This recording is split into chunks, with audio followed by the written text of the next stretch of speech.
Ndugu zangu, mwaka huu Mwenyezi Mungu amejalia Watanzania Waislamu na Wakristo tumekwenda sambamba katika mifungo ya mwezi mtukufu wa Ramadhani, lakini pia Kwaresma. Kipindi hiki cha mfungo ni wakati ambao tumeona kukua kwa imani za kidini. Tumetunza nidhamu ya nafsi zetu, lakini pia tumepata hisia za hali wanaokuwa nao maskini wasio na chakula wala maji. Hali hiyo imetuelekeza wanadamu kujenga umoja na mshikamano katika kustawisha hali zetu. Tumeshuhudia watu wengi Waislamu na Wakristo wakitoa na kusambaza vyakula na sadaka mbalimbali kwa watu wasiojiweza, mayatima na wenye mahitaji mbalimbali. Tumeshuhudia watu wengi wakila futari kwa pamoja katika kila pembe ya nchi au nchi hii bila kuulizana dini zao.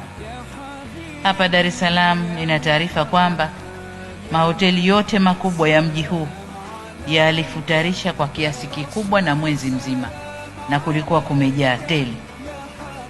Futari hizo hazikuliwa na Waislamu peke yao, bali wote, Waislamu, Wakristo na hata wale ambao hawana imani ya dini.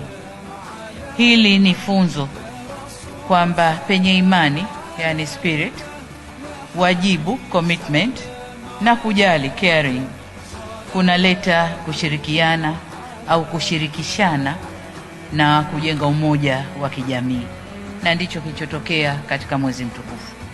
Wote tulikuwa wamoja, tukila pamoja, tukiomba, na yote ambayo tuliyafanya katika mwezi mtukufu.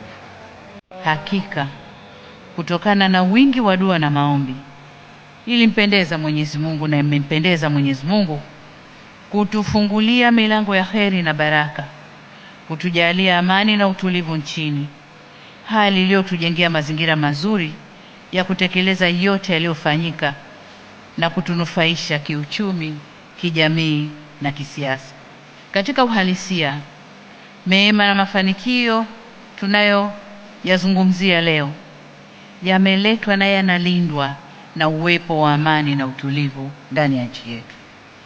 Nchi yetu inatambulika kuwa na sifa ya kutunza amani na utulivu tangu tupate uhuru mwaka 1961 hadi sasa.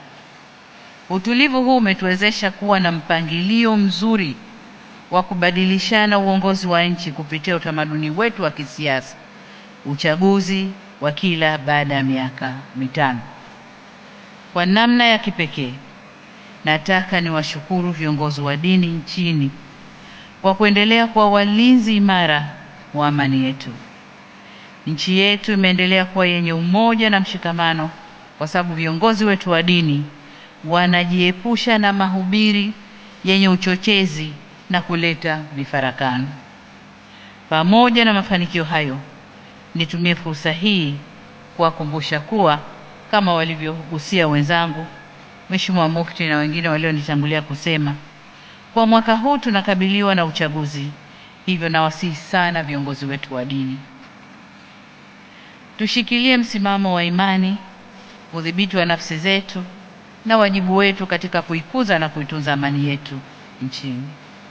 Alikadhalika niwaombe katika madhehebu na makundi yenu mbalimbali muweze kuwadhibiti wale wachache miongoni mwenu walio na mwelekeo wa kuhubiri na kupandikiza chuki kwa wananchi dhidi ya serikali yao.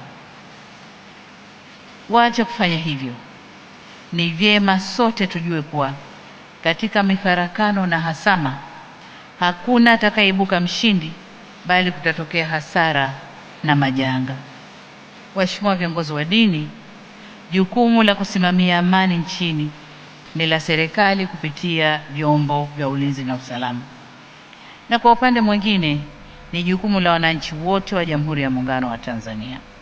Kwa kiasi kikubwa, ari na mori za wananchi huchochewa na maelekezo ya viongozi wao wa dini.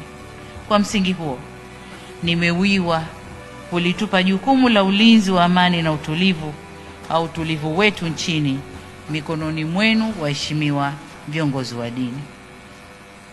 Serikali